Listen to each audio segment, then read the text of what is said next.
so real the mic stays warm. Hosted by the dad with lots of charm. Insights are sharp and data's tight. The lens already and the joke's online.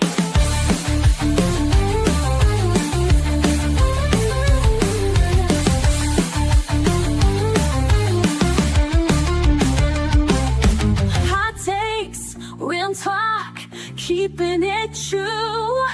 From the high school halls to podcast cues, laugh a little, learn a lot. Turn it up, this show is hot. Grab your coffee and let's get into it. No filter, no fluff, just real talk. Let's do it. Ready or not, here we go. It's time for Muffin to start the show.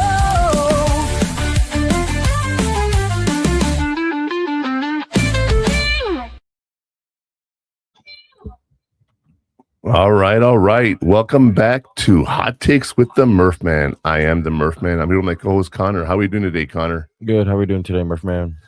I'm doing really good. I got to tell you, I'm really happy right now. You know what last night started? What did last night start? The Olympics. Go Team USA. Yeah, I was watching that at like 2:30 in the morning. I was watching the big air ski. Damn.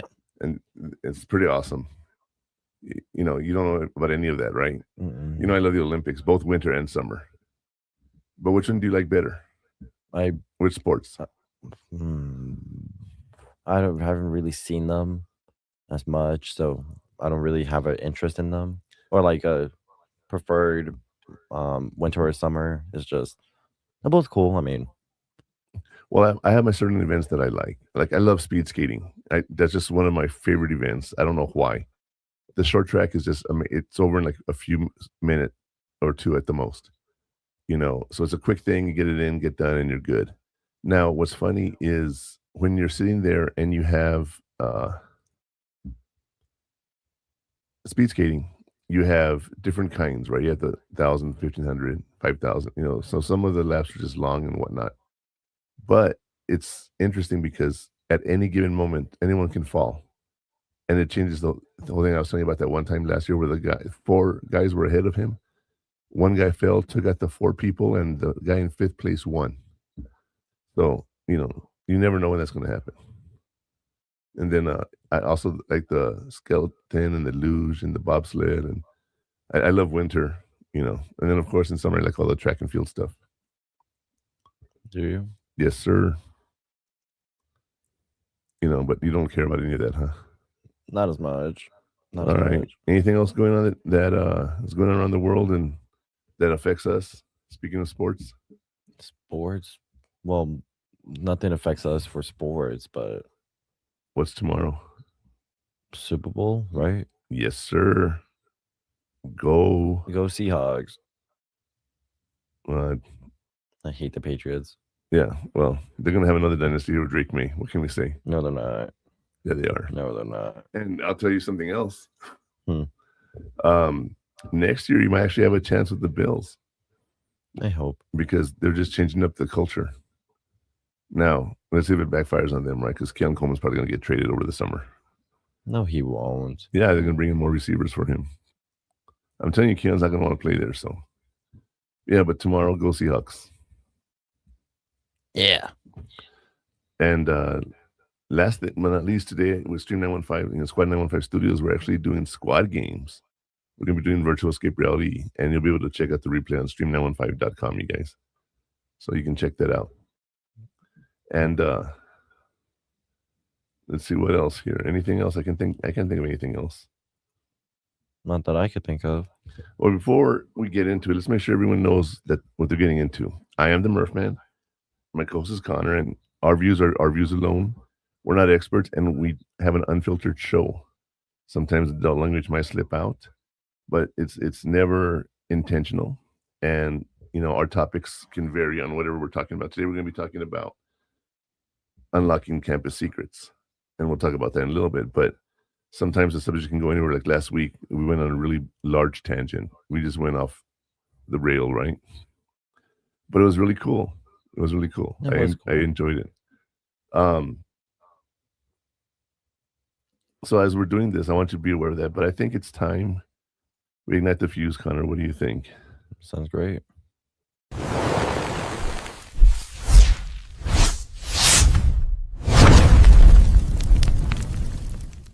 Today, we are talking about unlocking campus, the tools you're already paying for.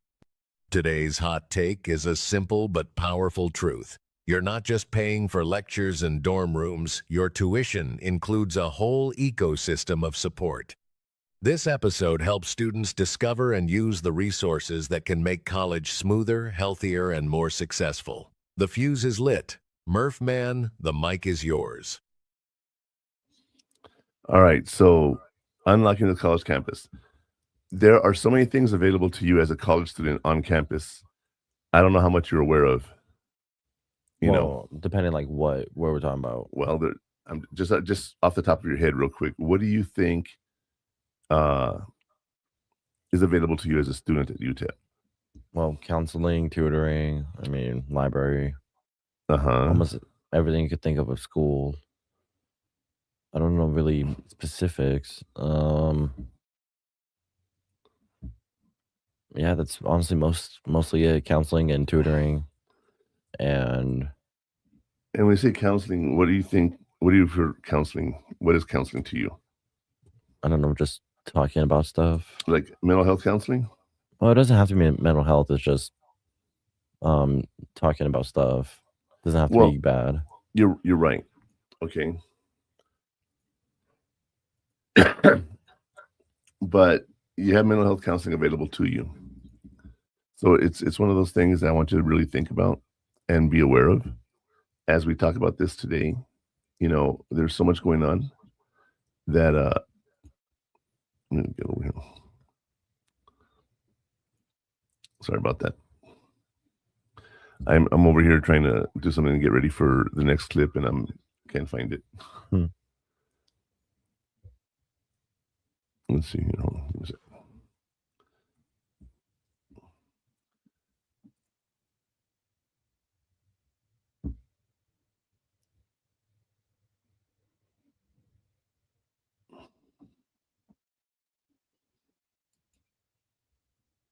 All right, sorry about that.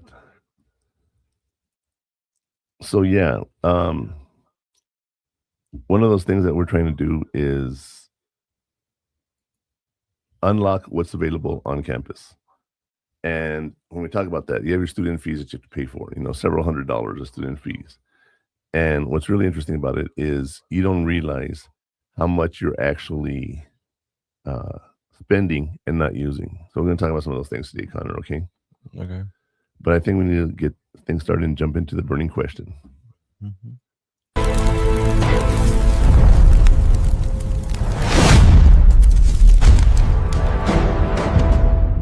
The secret that separates successful students from those who struggle. Today's question is related to our main topic of using the resources your college provides. Here it is. What is the term for reaching out for support before a problem becomes a full-blown crisis? A. Resource literacy. B. Proactive help seeking. C. Campus touring. Murph Man, let's see what today's flashpoint is. All right. So let's talk about this, you guys. So many things going on here. As we talk about this, the question is, what is the term for reaching out to support before a problem exists, right? We have a resource literacy, proactive help seeking, or campus touring. What do you think that the answer is there, Connor? I think it's C, campus touring. Well, you would be wrong. It's proactive help seeking. Now, what's interesting about that is when you think about the things that are available to you, if you go to orientation, they tell you all these things, right? But they don't tell you everything. But you need to be aware of what's available to you in school so that you can go in and get the help you need. So you have to go look for help before you need it, such as going to your advisor before it's even time to register, going to your counselors if you need any mental health help. There's also a medical clinic you could go to, learn where those places are so that when you do need them, you know where to go. Does that make sense? Yeah. That's what I mean by the proactive help seeking. You know, smart students stay ahead of the game and they're aware of what's going on. You know what I mean? And not so much smart as in brain smart or book smart. It's more about what you're able to look for and use the resources you have. All right. But I think it's time we do today's hot take. Sounds great. Everyone tells you that tuition pays for your classes, but the truth is, you're paying for a $50,000 support system that you're currently ignoring. Most students treat college like a movie ticket, where you just show up and watch. The smartest students realize they've actually bought a backstage pass to every expert, tutor, and mentor on campus. If you aren't using the resources, you're essentially leaving half of your investment on the table. Murphman, let's help Connor realize that UTEP has a gym he can use.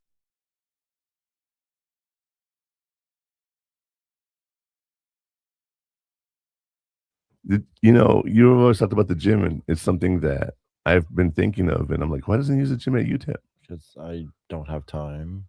Well, I do, but I just I don't want to go by myself, and it's far. Okay, but you could take the bus there. I'm not taking the shuttle.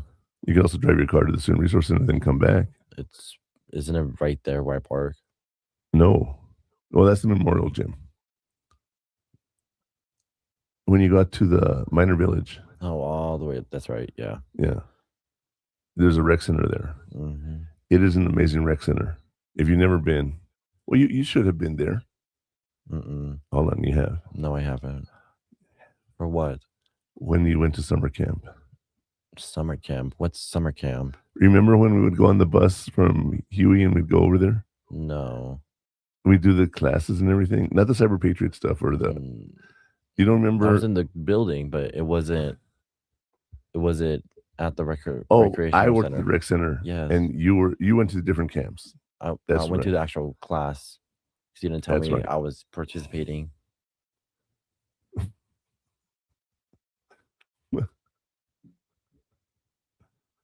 Hold on. You know, like I said, we go on tangents here, right? Tangents, he says.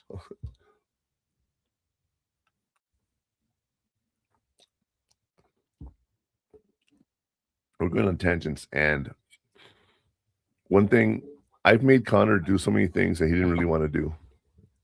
Right? That is so true. But it was for your good. It was so you would be exposed to different things so that you would see what's out there. What? And what? What was the camp even for? The camp you went to? Yes, the one I went to, the one you put me in. I was like, oh, I'm his student. Like, I'm his kid. I won't do anything. Oh, no, you're participating also. Oh, well, okay, great. I don't even remember you went to 2 years. We went to do it 2 years. No, I was 2 years. Yeah, God, 2 different damn. camps. And we went and we did a few things over there. And it was funny because, yeah, we showed up and you're like, what do you mean I have to do this? I'm like, oh, yeah, sorry, my bad, right? But you had fun meeting with your friends and doing stuff over the summer. You like to just sit at home and do nothing, right? I still like to sit home and do nothing. Well, right. But I made you do these events because I just want you to be at home and doing nothing all summer, okay? But you, as a UTEP student, pay student tuition, student fees, right? Those fees include all the resources we talked about: mental health counseling for academic counseling, a clinic, the library, computer resources. If you didn't have a computer, you could go get a computer at the library and check it out. You knew that, right? Yeah. You had the rec center, which is an amazing thing. Did you know they have a climbing wall there? Nope. Yeah, they have a pool. I've never seen anything inside of it. It's amazing, dude. You actually have to go check it out one time. I'll tell you what. This week, how about we go check it out so you can see everything? Do you remember when we went to UNT for the tour and we saw their gym? Yeah. I think this one's better. Really? Yeah. But UNT is bigger, way bigger. Yeah, but it's like double the size. Right. But I think this gym has 6,500 square feet. And I don't know how much UNT has, so I can't really compare. Yeah, no, I'm saying it's pretty big, but it's interesting to think about this stuff because you have all of these resources, right? Mm-hmm. And you don't use them. And there's nothing wrong with that. You don't have to use them. Okay. But I will tell you this, when you think about all your different activities that are available to you and everything, you literally can see, how can I put this? You can see where your money is going, if that makes any sense. I guess. Yeah. Okay. Because people say, why am I paying so much for? Like, why do I have to pay a computer fee? I have my own computer. Okay. Do you use the Wi-Fi there? Yeah. That's part of it. Library. Have you gone to the library to use anything? Study rooms. Yeah. Have you gone to the student union? See, all these Yeah, fees for give food. these things for you. Okay. And people don't realize that. And that's why we're talking today about unlocking the campus. But I will tell you this, before we do go much further, I want to go ahead and let's take a quick break. And when we return, we'll talk about unlocking the campus secrets and laying down the codes and give some definitions. All right. All right. We'll be right back. It's time for a break. Hot Takes with the Murph Man will return after these messages.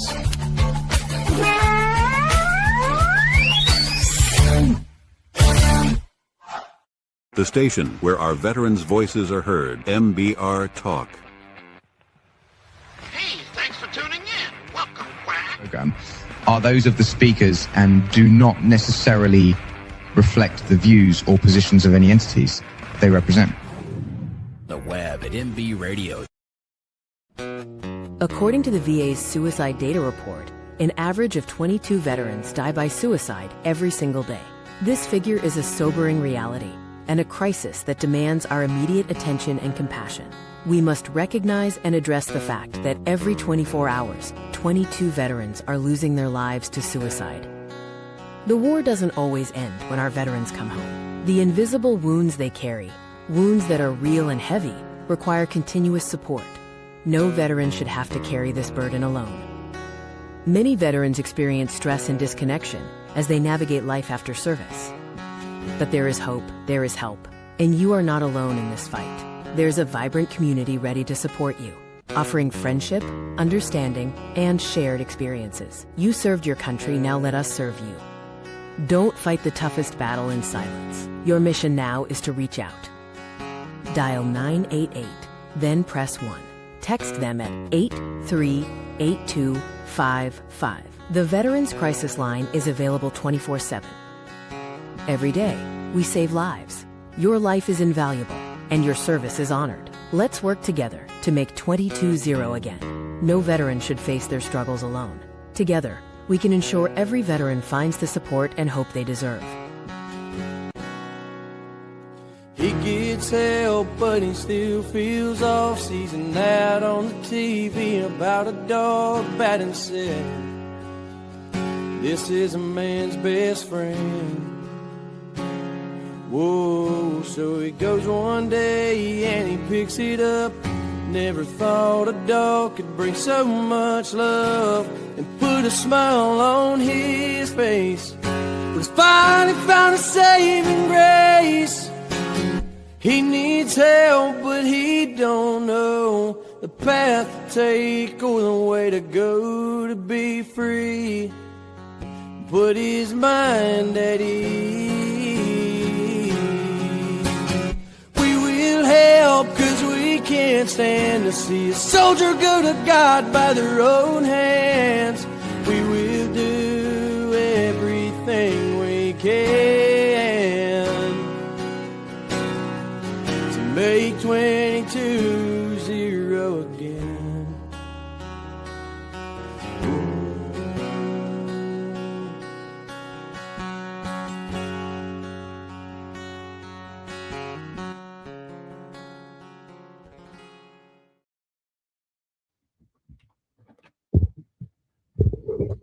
All right, and we are back. Before I go any further, I want to talk about that song we just heard.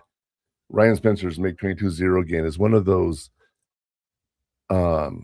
interesting songs because it talks about veterans and people who need help. And I'll tell you right now, 22-0 again is we lose 22 veterans a day, and it doesn't have to happen. There is help available to you. So do me a favor. If you're sitting there and you feel like you need to talk to someone, go ahead and call 988 and press 1. You don't have to be a veteran. This is a hotline for everybody, and you're able to take care of everything that you need to talk to someone. There's always someone available to you. So remember that. But if you haven't heard the song, check it out. Ryan Spencer's Make 22-0 Again is an amazing song, I think. What do you think, Connor? Do you like that song? I like it. Sorry. You know, it's a little catchy. Well, it is catchy, but it really hit home for me. You know, like I said, every time I play that, it's like, wow. And what I mean by hit home, no, I wasn't suicidal, Connor. Okay. Before you worry about that. You know, and it's funny, as a veteran, they're always asking you that question because it gets annoying, and they say, I know, we got to ask this question, you know, but do you? And people don't realize that it really does matter. You know, you get, what's it called? You have to ask when someone is worried. Okay. It's not going to make them want to hurt themselves. Okay. So if you have any suspicion that someone is doing something, please ask. Don't just assume that they won't do anything if you ask them. Okay. But I think it's time we ignite the fuse. What do you think, Connor? Ignite the fuse. I'm sorry, laying down the coals. Yes, laying down the coals. I wish I knew these 3 terms when I was starting out, because they are the difference between struggling and succeeding. To understand how to win this game, we have to define the board while laying down the coals. Campus resources. These are all the services and programs your college provides to support you, from academics to personal health to career success. Proactive help seeking. As we just said, it's getting support before a problem becomes a crisis. Resource literacy. This is knowing what's available, where to find it, and how to use it effectively. Murphman, now that the coals are laid, let's get cooking. These terms that we're talking about. Campus resources. These are all the services and programs your college provides to support you as a student. From academics all the way to health and career successes, career centers. We talked about that. Going to work on your resume, work on your LinkedIn page, and all of that, right? Yep. Proactive help seeking. You got to go out and get the help. You got to go look for the. They're not going to bring you everything. Okay, they covered it in orientation. They said we have this available, but you can check out the website. And then resource literacy. This is knowing what's available when and where to find it. And that's one of those things that you don't really realize that you can do until you actually go do it. And that's what I like about it, you know. With those terms, okay, we can't, hold on, excuse me.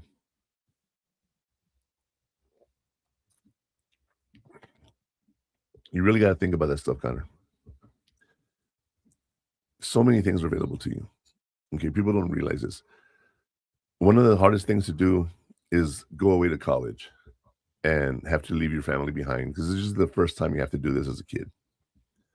And going to a campus, you don't have any friends or anything.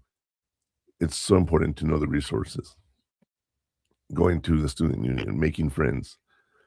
We were watching a TV show the other day, and I don't know if you remember what the guy said. Do you remember? The doctor? Yeah. Not word for word, but I remember the gist of it.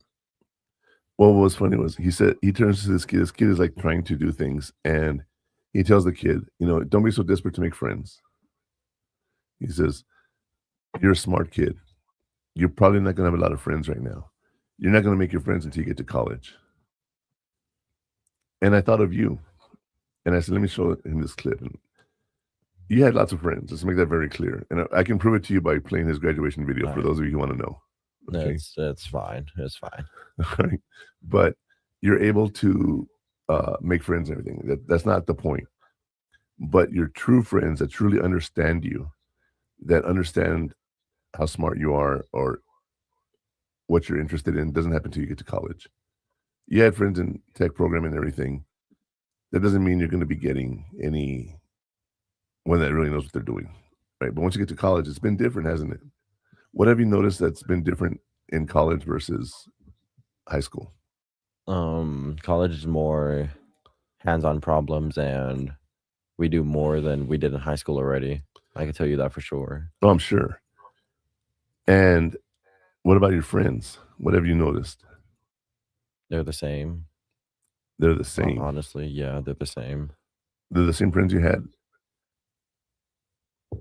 I thought you've been telling me you've been making all these new friends. Yeah, but they're the same from high school. I mean, they're really not different. I thought people went to Chapin and all that stuff. Yes, You know? they went to other schools, but I don't know how they were in high school. Well, that's what I'm saying. You didn't know them in high school. Yes, my new or friends, but the ones I've known, they were the same. And when you got to college, you've made new friends. That's the whole point. Well, yes. Okay. Since you've been to college, have you been more friends that are more like you? A little, but not really. Okay. When you go to student union, right, and you go hang out, do you make friends there? No. No. Do you make friends in the classrooms? No. So how do you make these friends? I don't know. Instagram. That's it. You just I don't have them in class. I don't have them. I don't see them on campus. Really? I didn't see them on campus. So it just kind of happened. Okay. Well, if you started going to the gym here, do you think you would make friends there? No. Why not? No. I think you would. I wouldn't. Really? Mm-hmm. I disagree with that. You know? I agree because I know I won't. But how can you know? How can you not know? Yeah, I know when I went to college, I made friends in the student union. Okay, well, yeah, but not everyone's talkative as much as they were back in the day. You're right. You know, that's one thing that Gen Z doesn't have. You know, it was funny. I saw something on TikTok this morning. There's a guy talking about how our playgrounds as kids used to be very unsafe. And you see some of the stuff that we used to play with. It's amazing, right? Like there's a metal slide that was burning. It would give you second and third degree burns if you stayed on it too long. Or slid down after a hot day and just all right, like sizzling you. And it says we didn't have playgrounds that would kill us. We had playgrounds that would hurt us. And those playgrounds taught us to be careful and do things. Now you have these playgrounds that are made by lawyers that protect all the kids and doesn't teach them how not to hurt themselves. So that self-preservation drive is gone, you know. And it was interesting to hear him talk about that because it made me think like you're going to college and you're on your own, you know. I've always said I've been hard on you. I've done things with you. I took over things. I made you do things because you had to get to that level. Now I'm mostly hands off. Would you agree with me on that? Yeah, I would say so. Okay. Why? I think I prepared you enough. At some point you have to fly yourself, you know. There's a poem called Even the Eagles Need to Push. But I don't know if you know about birds, but you have birds in the nest, right? Yeah. Okay. Do you know what the parents do to the little birds? At some point, they push them out of the nest. Oh. And either they have to like flap their wings to protect themselves to the ground, or they die. And then they have to fly back up to the nest to get food. What? Wow. Okay. So that's honestly crazy. Well, that's why it says, you know, you got to be pushed out of your house. You know, you got to go on your own, right?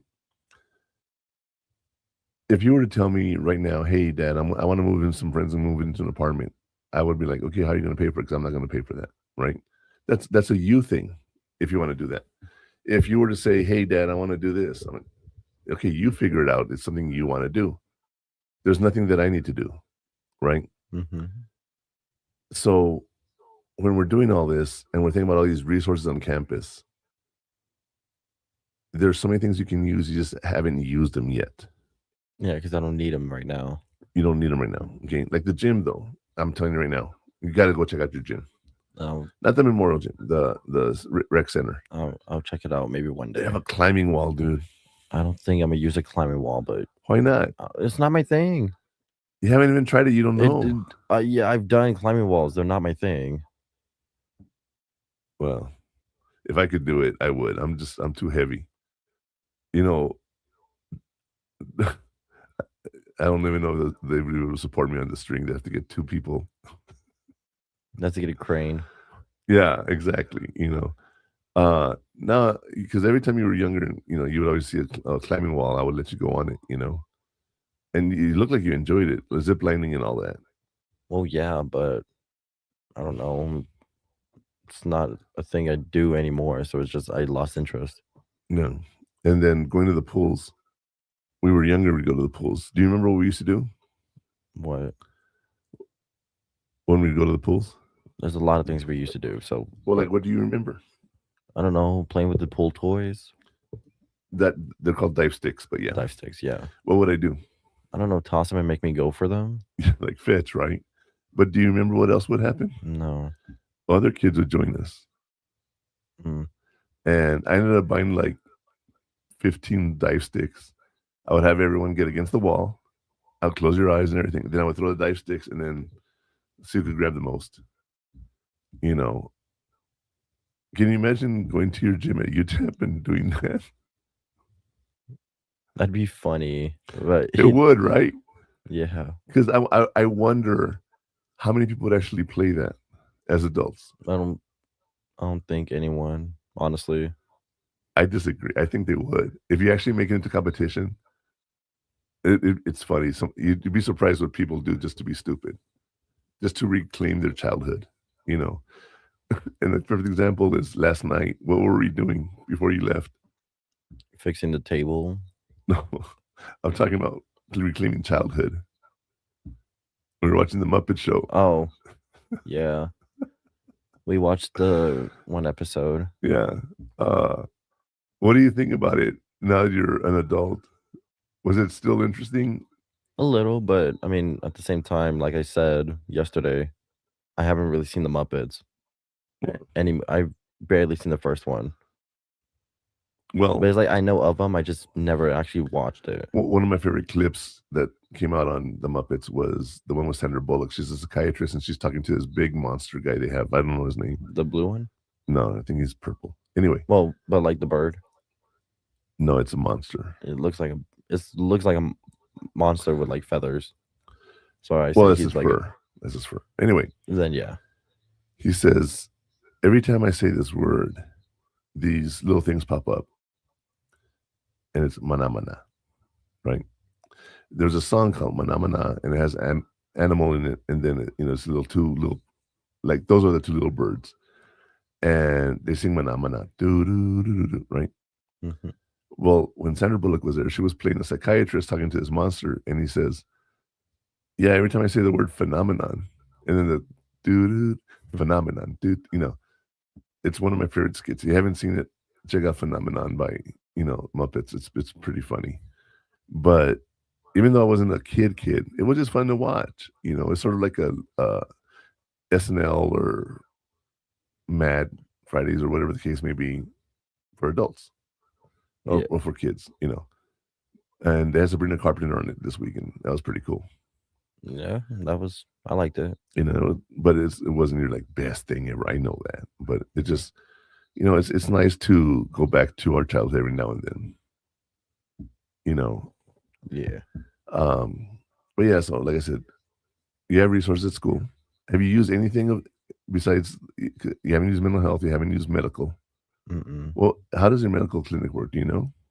Nope. I've never been to it, so I wouldn't know. Yeah, they're there for like non-emergency stuff. Like I got a cold, my throat's sore. I have been there once for my friend. He needed an ice pack. And it's technically like a walk-in. And you just ask what you need, and then they give it to you. But I don't know about like pills or like medicine or anything. Yeah, I don't know if you walked in and said I have a headache, I want to get some ibuprofen or something. Yeah, that I don't know. That's a big help because there's a lot of kids in college that don't have insurance, and you have to be able to, I don't know what the word is, get some kind of health care, so it's better than nothing, you know? You get a little cold, you go in, they can see you. It's better than, telehealth. Remember telehealth? Yeah, the online doctor. Yeah. When you when you had some throat stuff going on, they were like, "Well, can we see?" We got the camera, we're like that's just the weirdest thing, right? Yeah. Um, so you have the advantage of just walking into a clinic and saying, "Hey, can someone just check me out?" I don't know how far they'll go in to check you out, but it's something that I think you would be able to do that, you know? The gym, the resources, the library, the study rooms, uh, it's one of the things I don't know if you remember when we first started trying to figure out how to do this podcast, we were trying to find a location for it, and we went to the library, I remember. and it was echoey and everything. Do you remember all that? Mhm. Looking back now, I think it's because we had the wrong settings on our microphones. Remember how we had that the first issue? No, I just think since it was like a very enclosed space, it was gonna echo no matter what. No, but I'm saying, but our cameras had mics too, and we didn't realize that. Well, but at the same time, even if we fixed it, it still would have been the same. You think so? Yes. I wonder, it's one of We're those not things. going back to the library. I hope you know that we're not going Not back. after I spend all this money here, dude. We're not going anywhere. Okay. Yeah, I'm like, we're not gonna go try it out. Mm-mm. But yeah, I think the echo we heard was actually the microphones, not the actual echo. So anyway, we learn, right? But going back to the campus secrets here, let's go ahead and hear a story from the fire that will show us an example of this.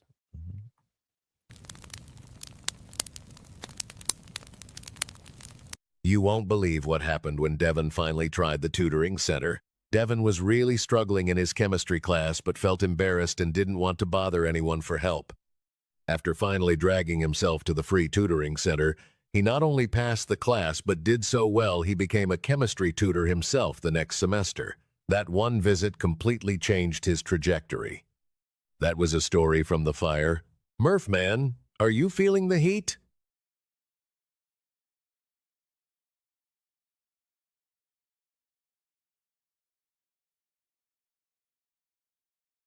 We learned about software, like the Microsoft Office of the time was Lotus, and I forget what it was called. I'm trying to think what the word program was that we had. Was it like an acronym or was it? No, not an acronym. It was, oh my, WordStar? No. It was before Microsoft Word came out, okay? And anyway, I had barely got a computer, and I was learning how to use everything. And I went to this class, and I understood it so well that I started tutoring students in class. So the teacher was like, how about coming to work for me as a teaching assistant? I was like, "Well, okay." So then I did labs and everything as a teaching assistant. And there were some students that said I taught it a lot better than she did. And I said, no, it's just I understood it in a way that I could teach it. And yeah, before you know it, I was a teaching assistant, had an student teaching, work study, whatever you want to call it. Oh, wow. And it was a class I was still taking. You know what I mean? So I'm supposed to be learning it. But yeah, you're helping people. I'm helping learn people it. learn it. Yeah, it's really weird. But that was pretty cool, So I told you, well, how many times have I told you? Have you gone to your advisors? Have you gone to your TAs? Have you gone to your labs, your seminars, your workshops, whatever, to get help? No. Okay. The other day you want to go talk to your advisor because you were having trouble with something on the blackboard, right? No, my teacher, I had trouble with his Zybooks. Okay. But you went and talked to them, right? How did that go? I mean, good. I logged out, got the course code, and then that's it. So you were able to get the help you needed. Yeah. Did you ask them any questions or anything? No, because I had no questions for her. No. No. So if you needed tutoring, would you know where to go for that? No. Well, yes, I do, but I don't need it Okay. yet. You don't need it yet? Yet.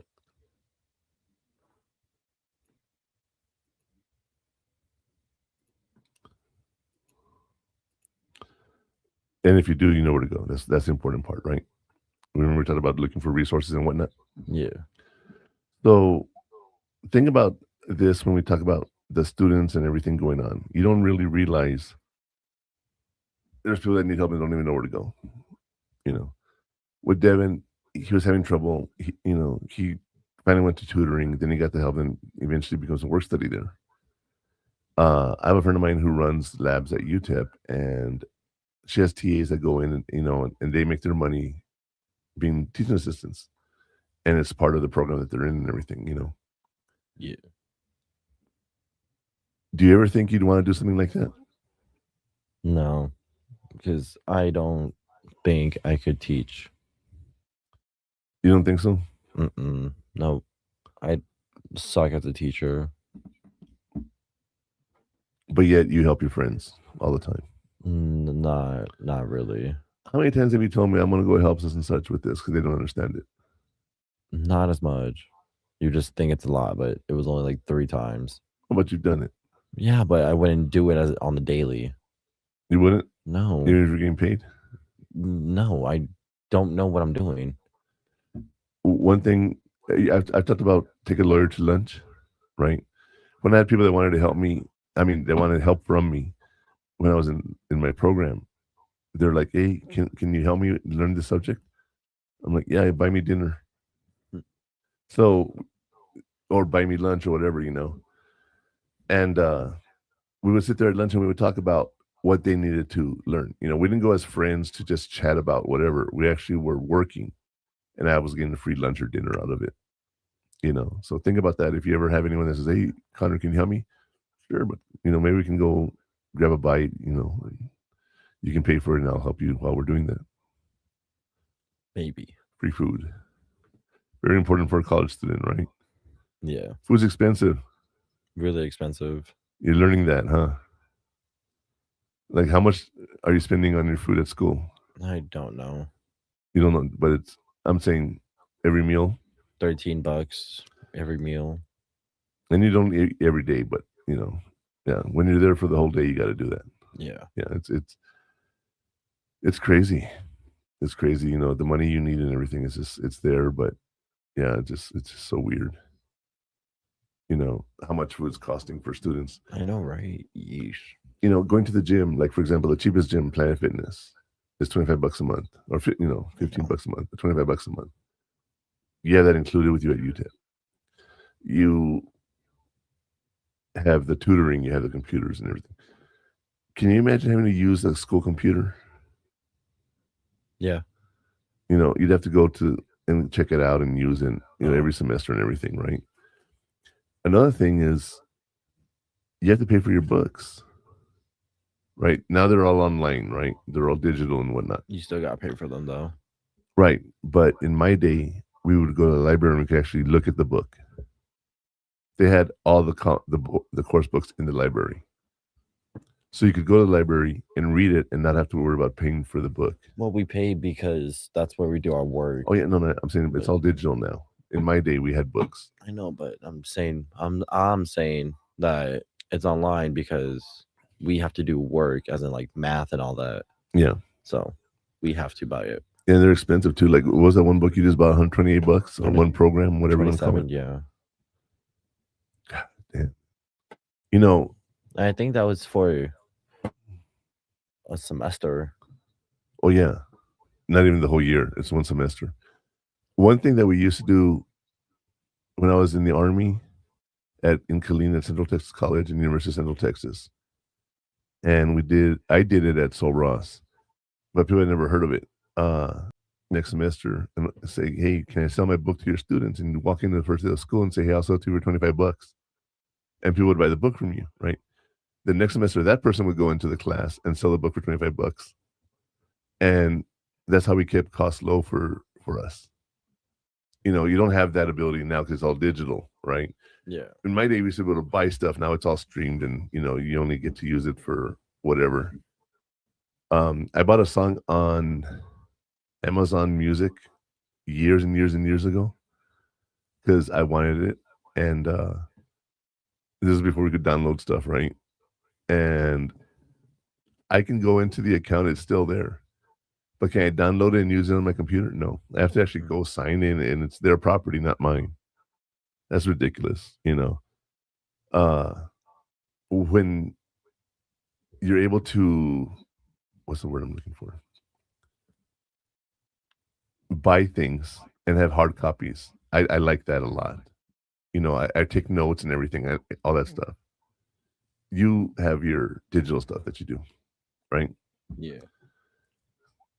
So think about all that and ask yourself, would you rather go to school now with the digital stuff, or would you rather have gone in the old days and have to carry all those books? I would still say digital. Really? Yeah.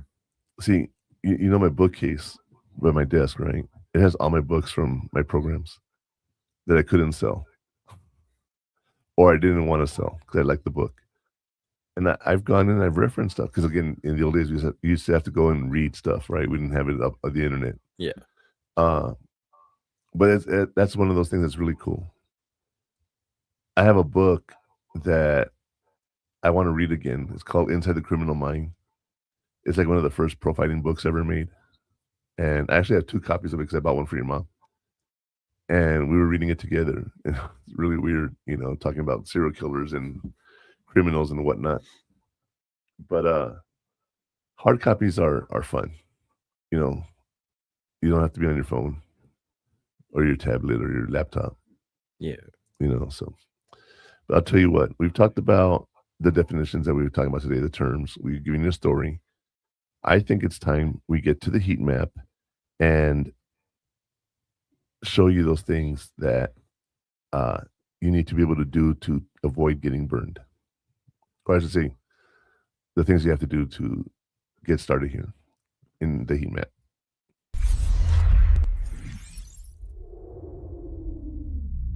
The ultimate guide to campus success in 3 simple steps. Here is the heat map to stop guessing and start using your network. Take a campus tour that is specifically focused on resources. Find the tutoring center, the writing center, the counseling office, and career services. Add the contact info for these key resources to your phone or planner right now.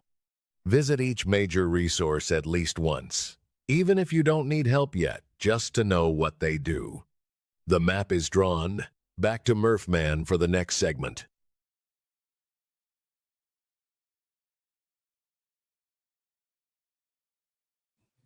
It's interesting because you don't think of this stuff often, okay? Take a campus tour that's focused on the resources. You know, it's there. You could ask for it all the time. You know, people just don't do it. Find the tutoring center, the writing center, the counseling office, medical centers, career services. You got to know where those are. So if you ever do need them, you know where to go. You know, add the contact info for these key resources into your phone or planner so you can have them when you need them, you know.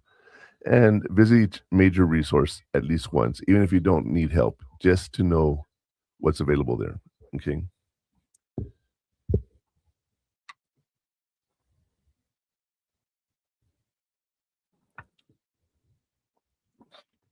So it's one of those things that going out and learning resources is so important. Okay. We've been killing, you know, it's beating a dead horse here, right? We're just talking about campus resource, but people don't realize how important it is.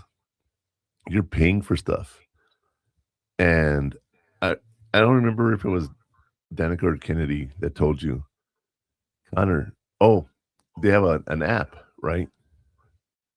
YouTube has an app that the like emergency services and everything. Like the minor alert? Yeah. Yeah. Okay, we have to handle it at community college. It's the text messages, but yeah. Yeah, but there was something that Kennedy told you. You're like, she says, Connor, you paid for this. Do you remember what that was? I don't remember. I paid for it? Yeah. You were saying something, and Kennedy tells you, or Danica, it's on the app. It's free for students. Do you remember that conversation at all? It was Kennedy because Danica doesn't go to YouTube. Yeah, true. But like, the way she told you is like, don't you know? And you're like, no, I didn't know. And that's the point. It's we don't know the resources that are available to us. And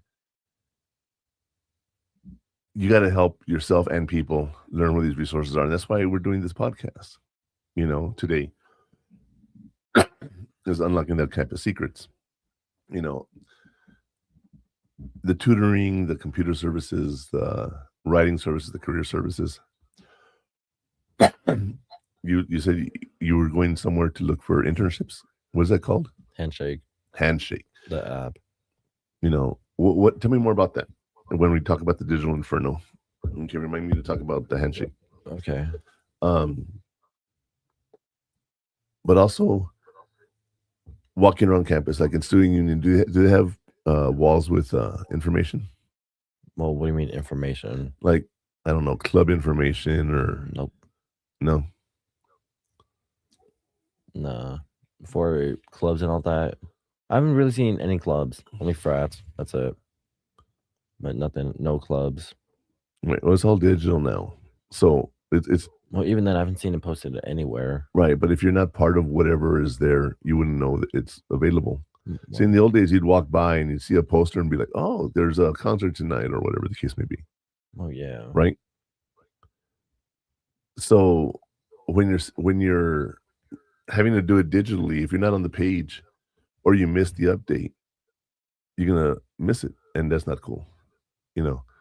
But we're so dependent on apps nowadays that you have to know where to go.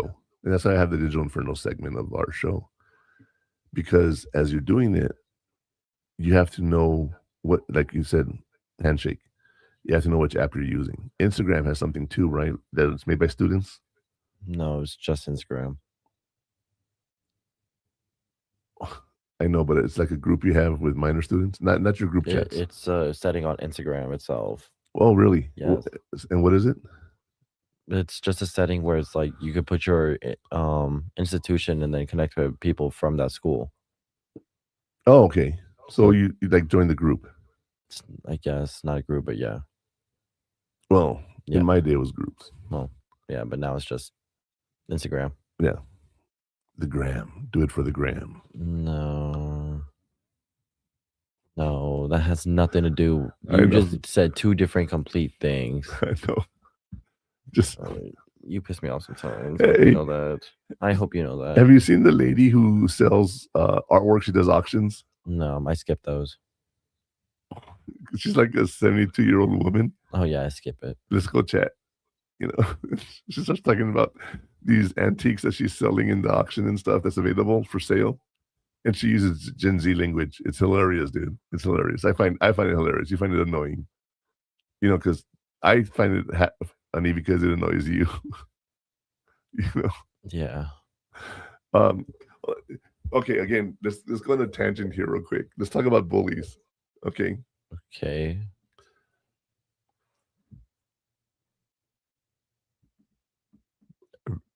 Why? Shut up. See? Stop bullying me. It's because you're like, oh. Well, I'm trying to think how to phrase it because it wasn't planned. It just came to my head. But bullies pick on you, okay? I guess. Yeah. And because they hate you, that's what everyone thinks, right? They're jealous of you, whatever the case may be. There's a lot of reasons for bullying, but for a bully to mess with the person constantly, they have to be thinking about you constantly. If that makes any sense, they have to find a reason to go mess with you. Okay. And one of the things about a bully is they want to engage you and piss you off and push your buttons like I do with you with, right? Or send you stupid memes or whatever the case may be. So what's funny about it is if you don't let them bother you, they get nothing out of it. Right? I mean, I guess. Okay. I don't really have any bullies anymore. So No, well, right here. We bully each other. We make fun of each other. We insult each other. Not like a bully, but It's the same thing this is for fun though. for us. But if you're the one being bullied, it's not so fun. Well, right? that's what I'm trying to say. You're not really a bully. Well, you know, Besides, there's no such thing as bullies anymore. Well, we try to be bully-free zone. That BS. No, there's really none. No more bullies anymore. Well, you're older now. You know, it really doesn't happen as much nowadays. Okay. Yeah. But I had a friend of mine when I was in the army, and he comes up to me and he says, "You know, Murph, why are you always picking on me?" I said, "Because you're fun to pick on." And he goes, "I don't like it." And I said, "Okay, I'll stop, you know." He goes, "Why do you hate me so much?" And I said, "Hate you?" I said, "I make fun of you 'cause that's how I am with my friends. If I don't like you, Then you wouldn't be acting like that. I wouldn't even give you the time of day." Yeah. I said, "I actually have to think about what I'm gonna do to insult you today. I have to plan my insult for you. I have to."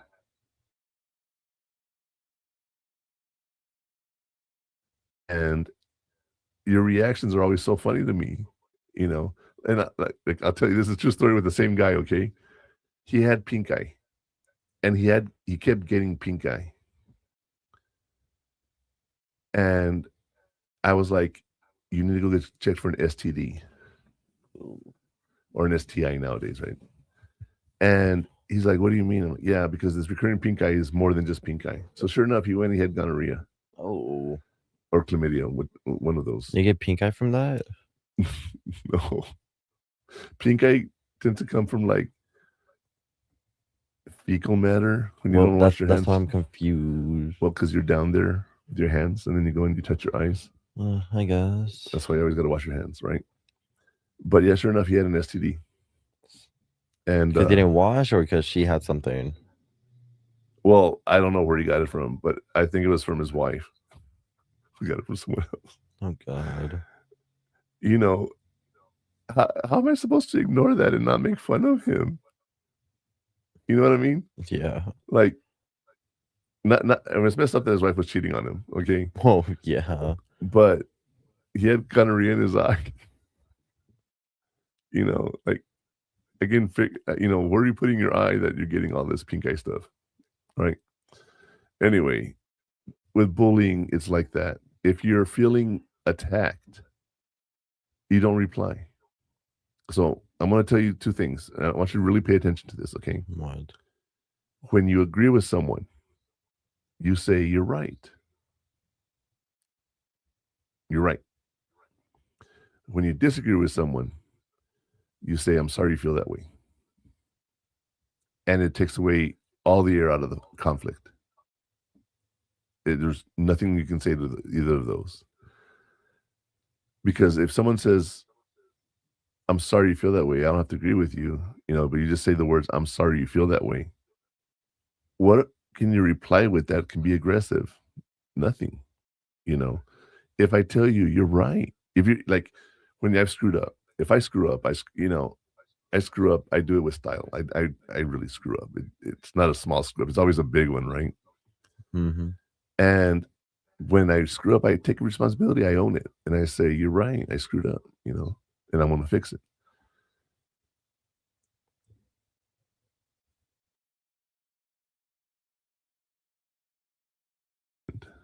You know, one of my students was talking about he wants to get into like public affairs, and we talked about credibility. And I said, "Look, you're going to have to lie to people if you're the press secretary of somebody, public affairs. You have to lie." "Well, no, I don't want to lie." I'm like, "Well, are you going to tell the truth? And if you tell too many lies, you're going to lose that credibility. But if everyone knows you're lying, can they just say that's part of your job and they know you're lying because that's what you have to do?" So is that really losing credibility, even though they know you're lying and you know you're lying? I don't think so. I don't think so Because either. they know what you're trying to like, what you're saying. So I mean, Right. They can read between the lines, right? yeah. With me, And I try to be very honest and upfront and tell you everything. And when I tell you something, I say, I mean it, or I'm serious. I'm serious. When I tell you something serious and I tell you, hey, I need you to focus on what I'm going to tell you, I get your attention first, right? I don't just turn to you and go, hey, you have a little sister with another woman or whatever, you'd be like, what? I always prep you when I have bad news, right? Now, when I tell you and I mess with you and I tell you stuff, I don't preface it. So I just, I'm probably joking, right? Like I was showing you a message I had with my friend the other day. She's like, how's your New Year going? I'm like, not good. And I started messing with her and I told her things like, well, I had the flu, New Year's sucked, diagnosed with cancer, whatever. And she was just like, she calls me crying. I'm so sorry. I didn't know. And I'm not kidding because it's all true, but don't worry, I'm okay, Yeah.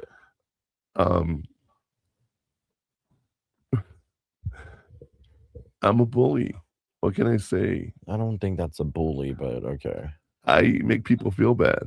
That's not a bully, Sean. It's not a bully. Well, I think it is. It's a way of bullying. I'm sorry you feel that way. But that's not a bully. Let's go to break. We'll be right back. Sun, nature, it's resetting. Great for your body. So being outside, one with the water, this benefits me physically, and it's something that I could gear my mind towards in a positive way.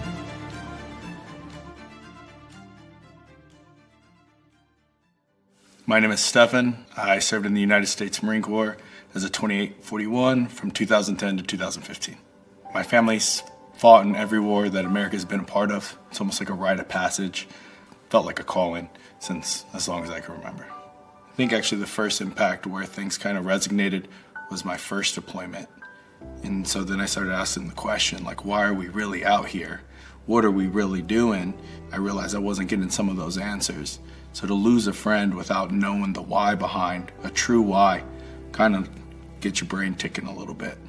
Anything traumatic like that will have an impact on anyone. It becomes the norm. You want to suppress your trauma because it wasn't as bad as your buddy's trauma. My experience transitioning out of the military, I feel very blessed. I landed a job 8 months before I got out of the Marines, so I knew I had a job. I definitely struggled finding a new purpose. And then to start my career where they're like, do this, nothing more, nothing less, this is your job. It just felt very meaningless. First time that I went to seek help for my mental health, it was kind of demanded. So I was diagnosed with TBI, traumatic brain injury, PTSD, and bipolar. I think it was a series of repeated concussions that caused a TBI. It wasn't one incident. Sports when I was younger, to MMA, martial arts instructor throughout the Corps. And so it involved some neuropsychologists, and they wanted me to get a couple therapy sessions just kind of see where my mental health status was. These symptoms or red flags was essentially to almost feel always guarded or prepared to attack. What brought me back to seeking help was recognizing that I did need help. So that's step one. My experience with talk therapy was like having a conversation with the most unbiased friend, and I think that's really the key, is having the most non-judgmental conversations. Someone that like you're probably scared to talk about because the fear of being judged. I do like homework often. It's what helps me. If I stay on top of it every day, it directly translates into my life being happier. It'd be like if I had a cold and they gave me a week's worth of medicine and I took it one day, my cold never went away. But if I'm actively taking my prescription daily, I will get better. I think wake surfing has a dramatic impact on my livelihood and well-being. Wake surfing just benefits my mental health from getting just sunlight, being around water, and then I feel like I'm active and being surrounded by people you love. I can't think of a better thing for me to do. If y'all see me go down, it's probably because I'm tired. I think the biggest advice I could get, if you've ever questioned it, if you've ever thought about it, it's one of the best things that I've ever done. I can't speak enough about it. I would be doing a disservice to my brothers and sisters not wanting to encourage them to take that next step.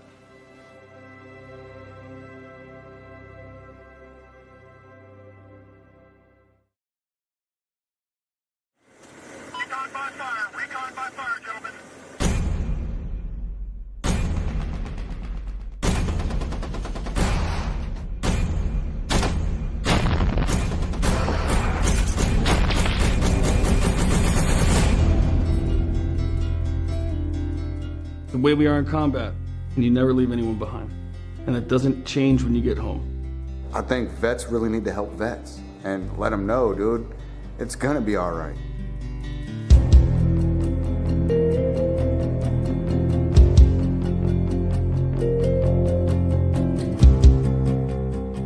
Trying to piece together who we were before with who you are now, you know. Of course it's a struggle, but I think it's just a matter of, you know, finding that new mission again, you know, having that support structure in place and, you know, knowing that we're not crazy. You know, there's a whole generation of veterans just like you that are going through the same things you are. My desire to serve my country and all that didn't end the day I got my DD-214. I want to help people, and I'm starting with people like me, other veterans. And that's what we did in the military, and that's what we did in the Marine Corps. You know, you helped a buddy out. I'm not going to stop doing that now. You know, once a Marine, always a Marine. Can you imagine an entire company of Marines, the greatest fighting force in the world, all dedicated to doing good for the rest of their lives? It's out there. People are doing it, and I just think that story needs to be told.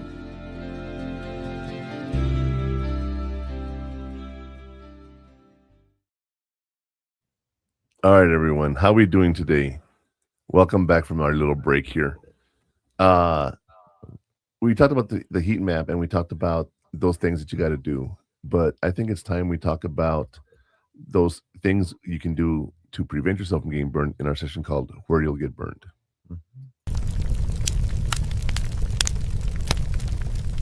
Stop ignoring these services. It's actively hurting your bank account. Here is where you'll get burned. Don't fall for the "I'll pay for it" off-campus trap. You're paying for experts here. Don't pay twice. Don't wait for an emergency to find the clinic you've already paid for preventative care. And don't lose your student ID. It's the physical key to every service you've purchased. Danger zone identified. Murph man, give them the warning.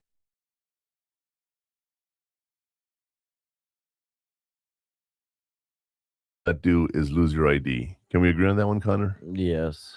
You know, you lose your ID, you're not going to be able to access anything at school.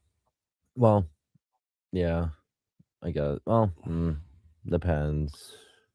Because you could just give you a number, your student ID number. You don't really need the physical card. Okay, but when you sign into school, you have to scan the ID card, don't you?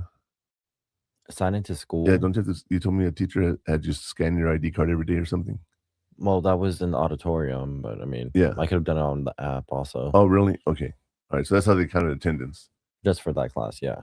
You know, it was something like big like that where you have like a lot of students and you can't like count every single one. That's what you would do, or use iClicker.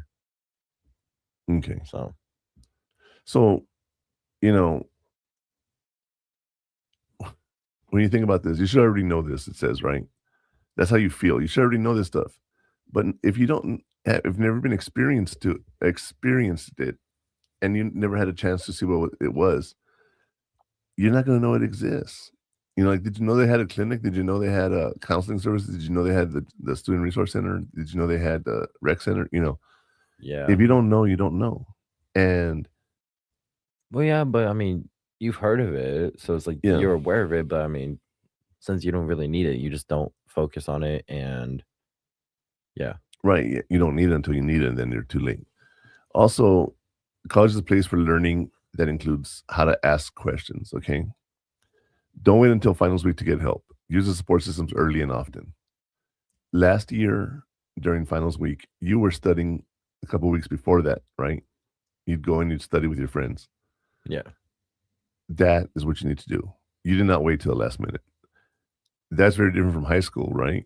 In high school, you didn't care. I'm getting a little better. Yeah, you are. On stuff. But in high school, you didn't do any of that, really, right? Mm-mm. So now you're in college and you have to do things a little better. And of course, don't feel embarrassed. I promise you, everyone needs help. Okay. The most successful students are the ones who use their tools. Okay. When excuse me. Ow.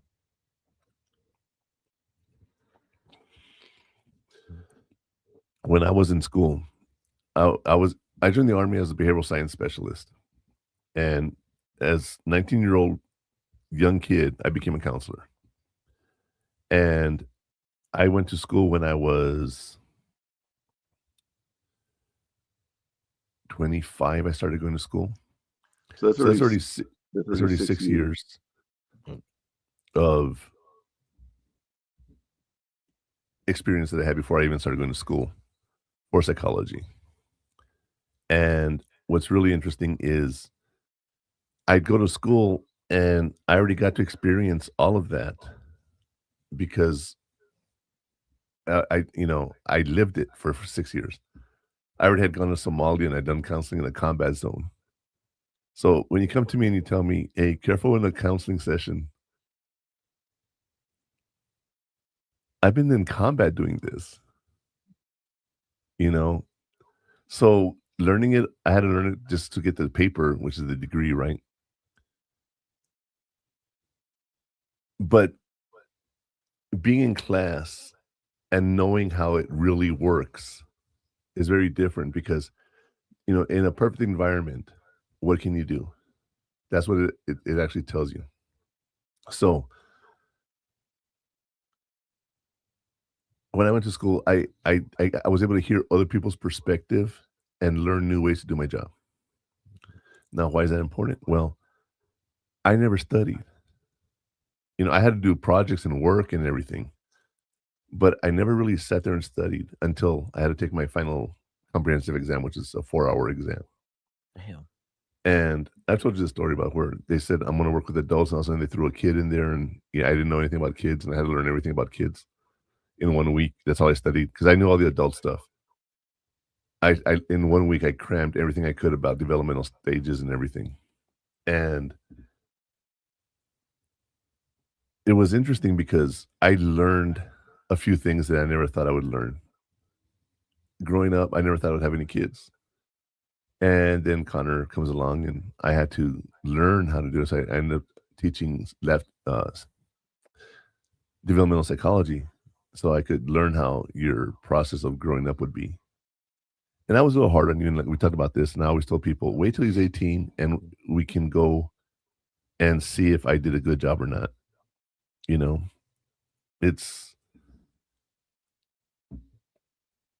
I think you did well. I know I pushed you and everything. A little. I know you disagree with that, but trust me, you've done well. Okay. But you never studied in high school. And now you're learning things that you've never been exposed to, and it's harder. And you realize and you need help. And you've gone to tutoring, you've gone to study, you've done those things that you need to do. Okay. Why? Because you need the help. Okay. The other thing is you've also changed because you're more mature. As we get older, we get more mature. Can you imagine doing these classes as a junior and graduating in 2 years and be ready to be a teacher, for example? Yeah, no. You're not ready for that, right? Well, I mean, most kids aren't. If you're already teaching for 2 years and then you graduate, I mean, you're kind of you're kind of ready for it. If you're a teaching assistant, you mean? Well, if you're teaching already your junior year, I mean, might as well. Where would you be teaching? I don't know, whatever you're doing. You said it right now. What I said was, can you imagine right now being a junior and graduating in 2 years and start teaching? Becoming a teacher. It's because you said if you're a junior teaching and then you graduate in 2 years, would you be ready for that? So right now you mentioned being a junior. But you mentioned a junior teaching, like a TA. Yeah. Okay. That's why I'm like, maybe yes. But as an adult, would you be ready? Maybe if you're a TA, yes. Okay, so maybe we get ready. That's what I'm saying. You know, learning about work study. Have you heard anyone talk about that? Has anyone even come mention it to you? Has any program reached out to you? Any email? No, right? You have to go to the Career Services Center to find out about work study. Yeah. Okay. Well, I mean, Handshake does that also. It does? Yeah, but it's mostly for Handshake's mostly for juniors and seniors, because freshmen and sophomore don't really do much. Right, but you can start doing stuff. Not really. Like I said, juniors and seniors mostly. Mostly, but you can start doing stuff if you wanted to. Maybe. They just try getting you to get the job, but then you won't do much till junior year. Till you actually like know, unless you went into like some classes, then that's when they're gonna trust you more. You mean the teachers? No, the jobs. Oh, okay. Well, you know, that's why we have internships and everything, right? So you can get that exposure to stuff, because you might do an internship and realize this is not what I want to do. You know, you at least have the cybersecurity training that you took in high school, so you have a better idea than most students. Yeah. Kind of. When I started going to college, I said I'm going to become a business major. I took my classes in business, and that was different. And I realized I didn't like it. And I said, okay, you know, I'm going to just go with what I know, psychology. And I've been doing that for 35 years, you know. It's really funny if you think about it. I have 25 years teaching psychology and 16 years specifically as a counselor, aside from all the other jobs I've had in psychology. That's a lot of experience. You know, and going to school right now, if I were to go try to get my PhD, do you think I'd get in psychology, or do you think I'd get in something educational? Well, isn't psychology technically educational? No, psychology and teaching are different. I guess not really, but I would think you would just mostly be psychology. You think so? I don't think you'd be anything else. There is a program that you can go to. It's called Curriculum and Instruction. You can set up how people are taught. And those C&I people are always looking for jobs, okay? They're always needed, because not many people want to do that. But I've told you, when you go for a master's degree and doctorate, you have to have a program, right? I have a program that I want to implement in elementary schools, and it's a traffic program. I want you to think about this. Do you remember Safety Town? Yeah. Imagine that in the school. Okay. When you're walking in the hallway, what side of the hallway should you be walking on? Right. And when you turn the corner, how do you turn the corner if you're turning right? Stay by the wall. Right. Since you're on the right side. And if I'm going to turn left, what do I need to do? Go to the right side of the wall. And then go straight. I mean, what do you mean? If I'm going to turn left. Yes. You turn left and you go to the right side of the wall. You go to the right side. You don't cut the corner. No. Right? Because you can hit somebody. Well, yes. Stop signs, yield signs, go, yellow light. You know, all that stuff can be implemented into elementary school and teach kids basic safety rules that they can use as they get older. You know, that's the program that I would want to implement if I ever go in for my PhD program. Now, when you were younger, one thing I never worried about was you running into the street. And I know you don't remember the rule, I've told this story before. I don't know if you remember the story, but I would tell you the gray, which is concrete, you can stay on. You never go into the black. I remember that. And it's one of those rules that I just taught you that way. Never had to worry about you running into the street. But there was one time, our house was on a little hill, and you were riding your bike on the driveway. Do you remember the story and what happened? Well, keep going. I don't want to say it. No, I want you to say it. I don't want to. I'm asking you, do you remember? I don't remember it as much, but I remember the gist of it. So Connor, you know, he was coming on the side of the house, and then he started going down the hill, and he realized he didn't have his brake, or he wasn't able to stop, or whatever reason, his feet were not on the pedals, and he started gaining speed, and before you know it, he's going into the street. and a car's coming. You jumped off your bike and just stood up and let the bike go into the street. And, luckily the car was okay. No one hit anything, right? But the guy in the car was laughing. Instead of being scared that he almost hit the kid, he was just laughing because, you're coming down that hill pretty fast and you just jumped up and threw your bike into the street. And it was just more funny than anything to all of us that were there. Was it my Spider-Man tricycle? Yes, or- it was. Okay. Oh, not tricycle, it was a bike. But yeah. No, tricycle because I had training wheels.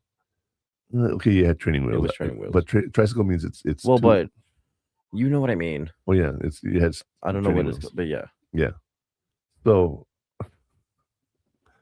yeah, it's one of those things that learning safety rules is something that I would want to teach as my PhD program. As stupid as that sounds, it'd be something elementary. From someone who started off as counseling adults that doesn't want to work with kids to someone who actually wants to develop programs for kids, that's pretty cool, huh? Just a big switch. Yeah. With the new thing that we're coming up with, I think that's pretty cool. I'm already creating the Instagram page for it. I already started doing all that. Of course you have. Yes, I have to. You have to get out there and have social media. You don't have to, but okay. You do have Not to. social media if you're just starting. Okay. I say just do the website itself and then later on. Okay, how do you drive business to your website? I don't know, dude. Through social media. What are you going to post? You have nothing on the website. I have the courses I'm making. Making. I already not made. No, I already have them. But you haven't made videos for them. No, I haven't made the videos That's yet. what But I'm I have the saying. courses. It doesn't matter. You haven't made the videos yet, so there's nothing to post. Or there's nothing posted. Right. That's what I'm trying to say. Yeah. I have stuff. I need to make it different. Okay. No, you need to post it. It's what you need to do. Yeah. Okay. Going back to the things you're gonna get, the pitfalls, those things you're gonna get burned, you guys, is ask for help. Okay. Know what's out there. Understand that there's certain things you got to do so that you can do this. Okay. As you're thinking about all this stuff, right? Just be aware and get the help before you need it. Yeah. Don't wait till you actually need it before you get the help. Go to tutoring, get the help, pass your classes, get the resources, go to mental health counseling, go to advising, go to your student rec center and work out some of that stress. Okay. But I think right now we should get to those things that will protect us from getting burned called the heat shields. Here are today's heat shields.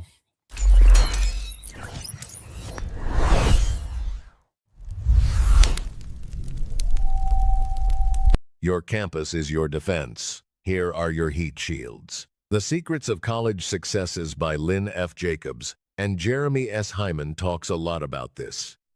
Your best resource is your own campus map or the student portal on your college's website. Look for the school's apps or online directories for booking appointments with these services. The shields are up. Murph Man, what's next? Oh, these are your heat shields for today, everyone. Okay, let's talk about them one by one and go from there. Remember, these are the things that will help you prevent from getting into bad situations.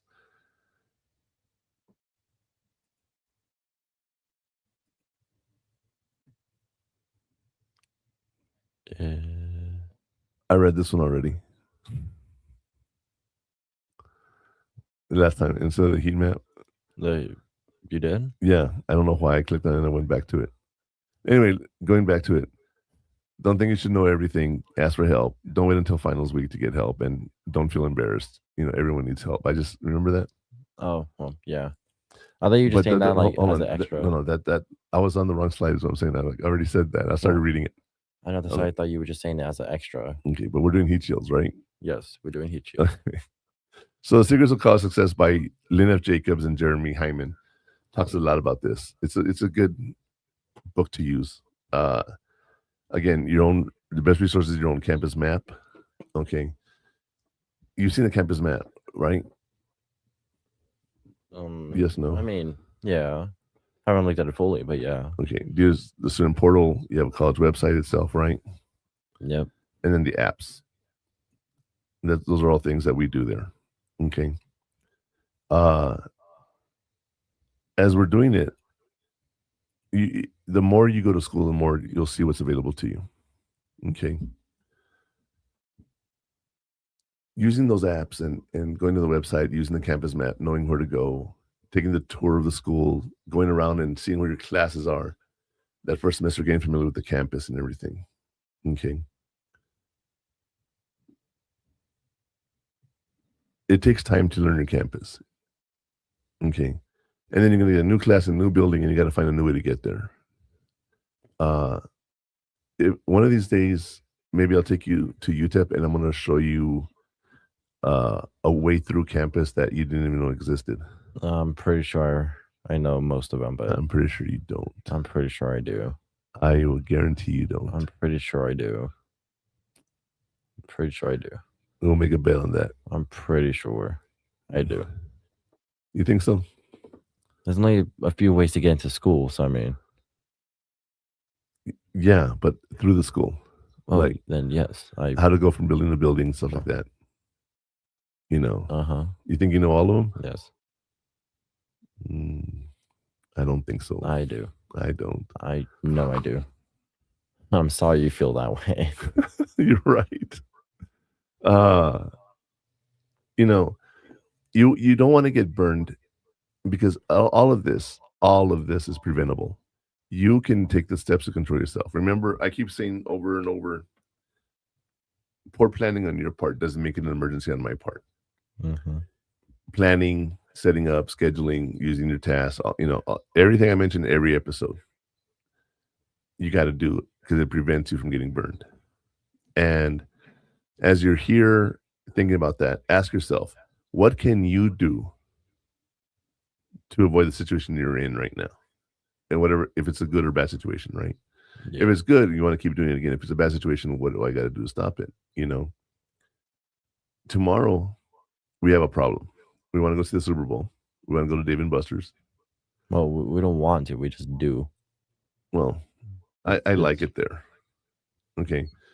Other places you don't have the big screens, yeah. Well, not just the big screens, but we get really good treatment there. Well, yeah, because we've been there for 2 years, like every Sunday. Right, but they know us, right? Because we've been there every year. And they give us the good seats, usually, unless there's a party that gets there before us. Okay, but we get some really good seats, and we have the TV right in front of us, right? Tomorrow, there's no reservations. It's first come, first serve. And the game itself is going to be 3.5 to 4 hours. With all the halftime show and then national anthem. Right. And then we have to get there early to get the table. So we're probably going to be there 4.5 hours. That's a lot, right? That is a lot of time.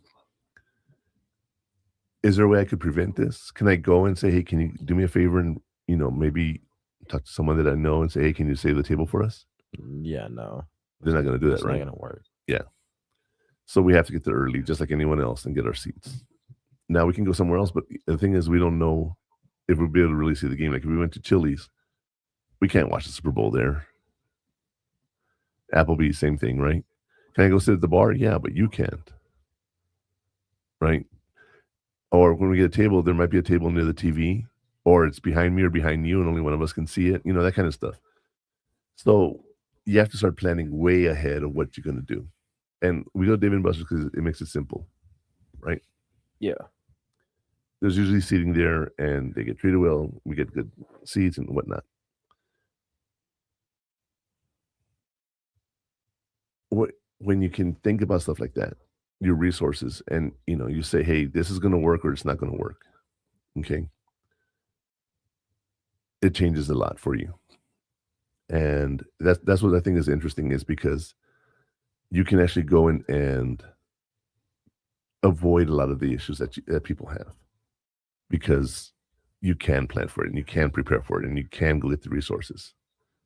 And I know if you needed to get help, I think I'm pretty positive that you know where to go for everything now. Mm-hmm. I don't need to help you. Okay. When you went to your teacher to ask about that program, that was all you. Okay. I think you're gonna have a better semester here coming up.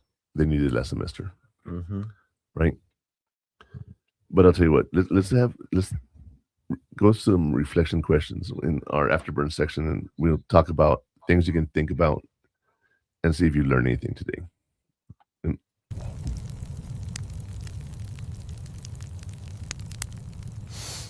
You are 100% right to be confused about where to start. Here are the questions to ask. What's one resource on my campus that I haven't used yet that could probably help me? Who can I ask if I don't know where to go for support? What is stopping me from reaching out for help? And how can I push past that feeling? Murphman, what are your thoughts on these questions? all right, so the questions. All right, think about this. Let me pull it up here.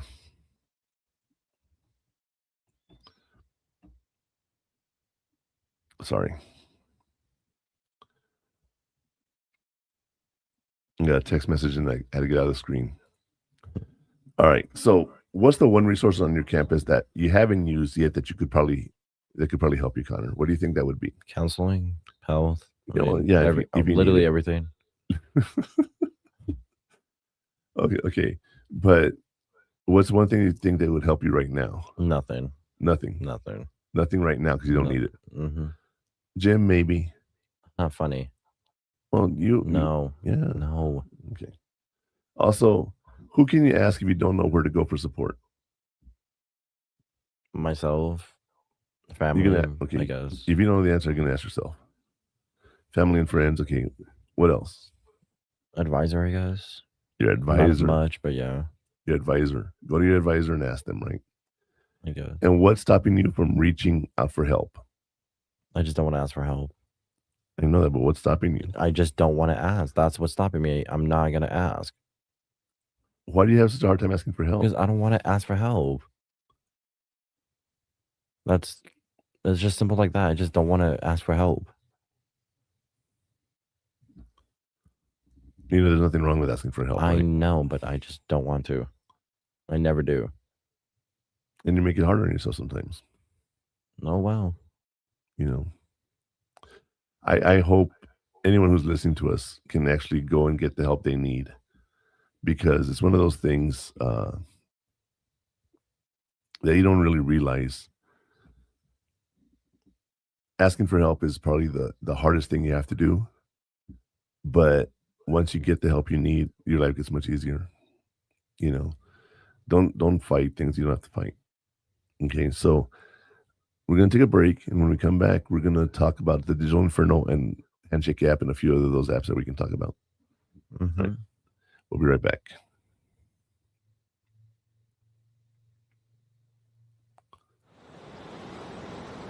Son.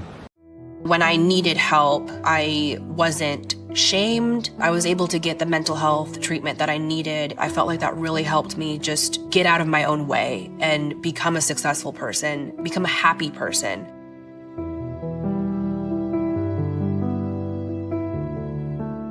Hi, my name is Jess. I was in the Army from 2012 to 2016, and I was a 74 Delta. I'm an immigrant. I felt really honored to be so blessed with certain opportunities and being to live in this country. I wanted to give back. My time in the Army was pretty cool. I just wanted to make sure that I could show up, pull my weight, and be a part of the team. I was sexually assaulted when I was in the Army the first year, and that really shook me up because it was from someone else that was in the Army. We wear the same uniform, we're supposed to be on the same team, we're supposed to have each other's back. Like, how could you do that to me? So prior to seeking mental health treatment, I was drinking a lot. You know, reckless behavior or just running from those thoughts, trying to keep myself busy, and I just wouldn't slow down. I couldn't slow down. After service, before I got mental health help, I was just tired. I felt like I could finally breathe, but I also felt like I didn't have enough energy to even take care of myself. I would drink a lot. I would, smoke. I would just do reckless things, and just each of my vices led me down to a dead end. And I was like, I can't do this anymore. I was reminded that I am entitled to those benefits. I'm not a burden. And, that's what the VA is there for. I put my pride aside and I made an appointment, and I was just honest and open and willing. And I wanted to have the tools to be able to take care of myself if I am having a bad day. The mental health treatment that has worked for me has been intensive therapy, so talk therapy. I've done cognitive behavioral therapy. And with that, it's just working through my thoughts and my actions and why I think the way that I do, why I do the things that I do, taking that time to slow down and really question why I'm doing what I'm doing has really eased all that reckless behavior or the destructive behavior, because I can't get better and I can't move forward if I'm having my own internal war with myself. The mental health diagnosis that I received was PTSD, depression, anxiety. I would absolutely recommend all women veterans to check out the Women's Clinic. It also helps them learn more about us. There's not very many women veterans that use the VA, so the more that we do the surveys, the more that we go into those clinics, the more they can kind of learn about our demographic and improve treatment for us. I had to learn that not everyone is against me and not everyone's gonna hurt me. It means a lot to have friends that can support me through this journey, because I know how much it took for me to even get here, and they can see that. I have people that are cheering me on and also there for me during those really hard times too. When I can show up honestly, that connection strengthens and it builds that deeper bond, and I know that they're truly there for me, that they truly love me. It's been great being able to show up better, and I know that they can tell the difference too. I love going on hot girl walks. I love putting on music and walking around my neighborhood. I love playing with my dog. I really love animals, so I'll volunteer. Just try anything and everything. The VA is there. You don't know what you don't know, and they're there to help you. You're worth that effort. The advice I have for women veterans is the sisterhood that you didn't have while in service, you can find that as a veteran. We're all cheering everybody on. Everybody has a seat at the table, and we're stronger together than we are apart.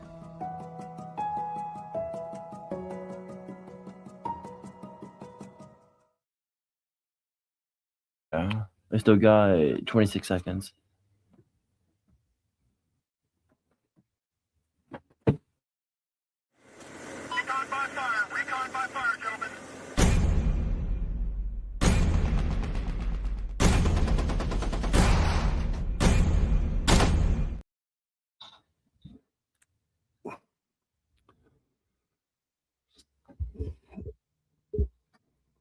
All right, and we're back, you guys. Now, I got to tell you, I play those military videos.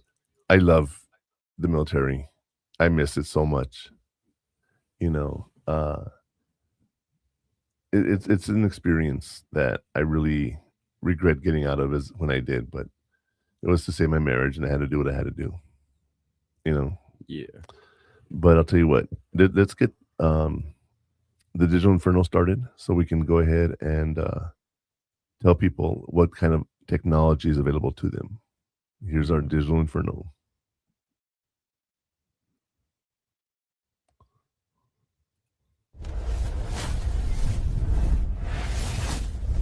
This one tiny shift in how you use your phone changes your access to help.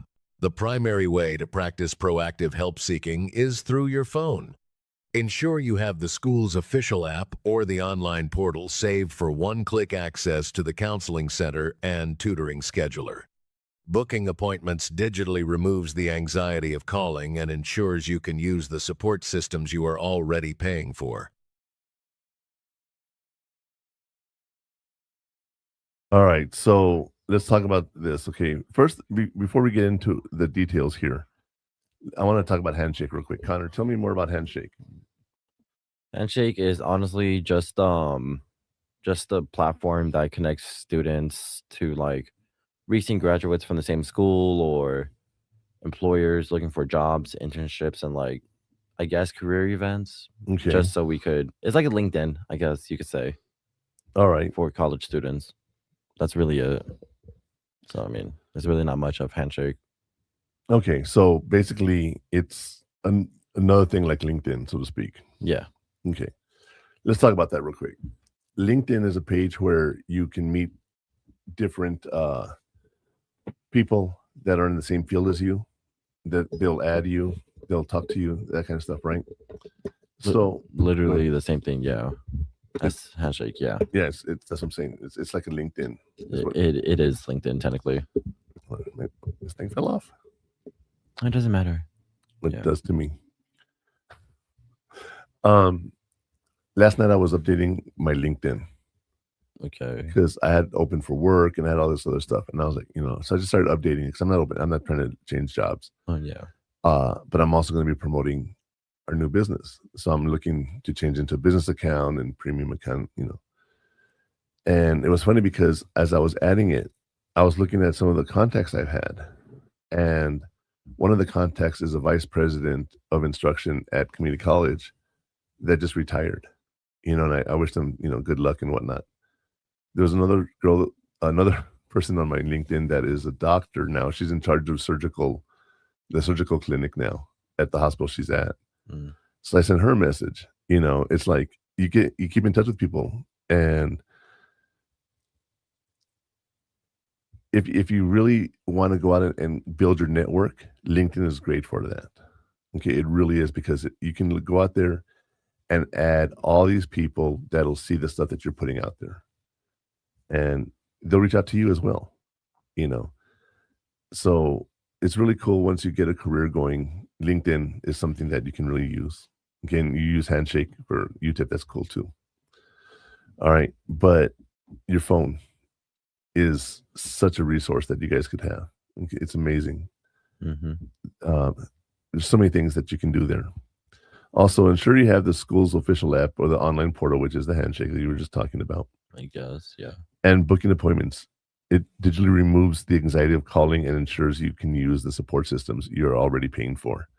Now, one thing I'm going to say is, when we were trying to get you registered for school and we were doing all of that, UTEP had you had to schedule an appointment, right? For like when we wanted to talk to someone about advising, when we wanted to talk to someone about scheduling, when we wanted to talk to someone about financial aid. Well, Goldmine, yeah. Okay. Technically.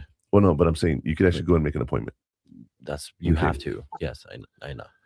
I tried making an appointment several times for you. Okay. And I would make the appointment because it says an online appointment. Schedule an online appointment, right? I'd schedule it. They never called us. I'd get a message that would say, all right, you can come in now, we're free. I'm like, it's supposed to be online. I literally went to the online calendar to schedule it. When we went and you were registered, you went to the app, you had to scan the QR code and sign in, right? And there's people waiting, and then it will tell you, okay, it's time to come in, and you could go in. That was nice. The system works. Yeah. But for online stuff, I don't know why it says schedule an online appointment, someone will reach out to you, and no one ever did. Well, I mean, they did when they said they're open now. I guess. What do you mean? Well, you just said on how you could come in now. We're open. Oh, yeah. They send you a message, but not. Yeah, they contacted you. But they're saying come in, like you can walk in the office. It's supposed to be an online appointment. They're supposed to call you. No, you make the appointment online. There's no online appointment. There's no such thing. Okay. They don't do that. I'm sorry you feel that way. No, really. Maybe you're right, and I just misunderstood what the online appointment system was. Misunderstood. Because some, like advising and all that, some do online, some don't. It depends on the college or what. Yeah. Because engineering God, does it I feel online. so stupid right now. Yeah. Some, like College of Engineering, my stuff, I did online. Because like I made my appointment to do my advising. What can I say it? Yeah, I did an online appointment like on Zoom or something. On Zoom? That's what I'm saying. How did you do that on Zoom? Because my advising was only online. But yet most advisors at UTEP are in person. Okay. He just does it online. So it's like a preference for them. Okay. But it's mostly in person. All right. Like, yeah, I went to talk to him in person, but I could also make literally, I think only engineering students could make online appointments like that, like make a Zoom call instead of going in person. And that's what I was trying to do, and it wasn't working. That's what I'm trying to tell you. No, it depends on what you were trying to do. Okay. If it's something you need to talk to in person, then you need to talk to in person. You can't do it over the phone. You need to be there.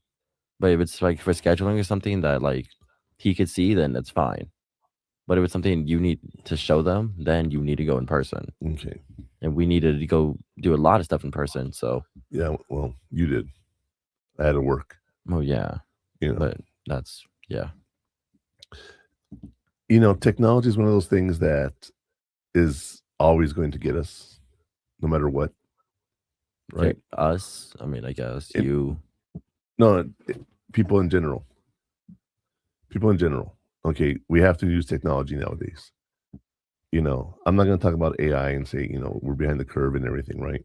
But there's advertisements that say, people over 40 are using AI as a chat or search engine. Yeah, you. No. I still search for stuff online. Yeah, but you ask questions to Gemini because it gives you a fucking feedback. Yeah. And it's annoying sometimes. Most of the time. All the time. Yeah.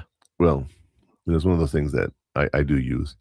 Now, I will tell you, before we end the show for today, I want to say to those of us watching us on Military Broadcast Radio, we stream every Saturday at 12 p.m. Mountain. 12 p.m. Eastern, 10 p.m. Mountain. And AM, not PM. AM. Yeah, well, yeah, true. Yeah, not PM. We don't go from 10 p.m. to midnight. And you'll be able to find all our media soon and everything on stream915.com. We're going through some changes, and it's going to be some really exciting stuff. I think, though, it's time to wrap the show up, Connor. What do you think? I think so, too. I think it's time for today's final burn. Now, go to your playlist. Well, I can't till I get onto the thing itself. Right. So. Okay, but go to your playlist and play the final burn. Okay.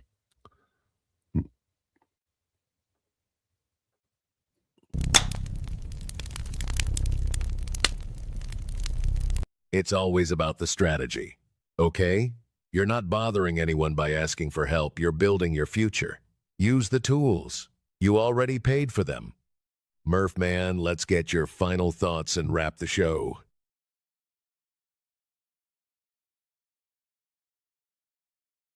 Basic summary here, you guys, is real simple. You're not bothering anyone. You're building your future. Worry about yourself and get the help you need. Use the tools. You've already paid for them. Real simple. You don't realize all of this is something that you can do anytime. Okay. They have schedules, they have office hours, but you can go online, you can research stuff. You can also use this thing called the phone and call people. Okay. When you we're looking at UNT, for example, I called and talked to the person that, the residence person for the housing, because I wanted to ask questions about how it worked. And I said, what kind of things does he need to buy so I can start buying them if he needs them? And she told me, one thing you want to buy is alien putty. It's like the Gorilla putty that we use. You can put stuff on the wall and it's nice, temporary, and it doesn't stick. Little tips like that they answer my questions. But it was so cool because she goes, I live in the dorm. Let me tell you what I wish I had when I first got here. Just reach out to people. You never know the help you're going to get. But I think that's all for today. And I will see y'all next week. See you then. See ya. That's a wrap on this episode. If you're looking for more, you can find all the best clips from the show on our social media pages. For all the links and more information about what we talked about today, visit purehottakes.com. And if you want to watch the full replay or get access to our premium content, subscribe now at stream915.com. We appreciate you tuning in.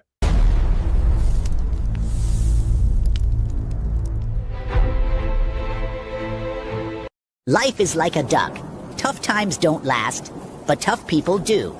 Here at Military Broadcast Radio, we're teaming up with our friends at Die Tired, the veteran-friendly music band spreading strength, resilience, and mental health awareness one shirt at a time. And check this out. Their brand new shirts feature broadcast beaker right on the breast pocket. A reminder that you can weather the storm, and you're never alone. Shirts are only $25 and proceeds support giving veterans a voice. MBR's mission to teach veterans how to podcast and videocast. Because when our vets are talking, they're not overthinking. They're not second-guessing. Together, we stop the 22 stigma. Grab your shirt today at mbradio.us and hit the shop. Or go directly to toramerch.printavo.com/merch/dietiredband. That's toramerch.printavo.com/merch/dietiredband. Suit up, stand strong. Remember, we're unduckable together. You're built tougher than the storm.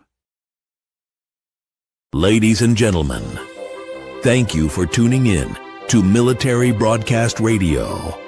As we wrap up today's show, we want to remind you that the podcast of today's episode will be available right after we go off the air. So if you missed any part of the show or want to listen again, be sure to check it out. And remember, we're here to support and honor our veterans. Your stories and experiences matter, and we are committed to giving you a platform to share them. That's right. We're here to give our veterans a voice. So don't forget to catch the podcast and stay connected with us. Giving our veterans a voice.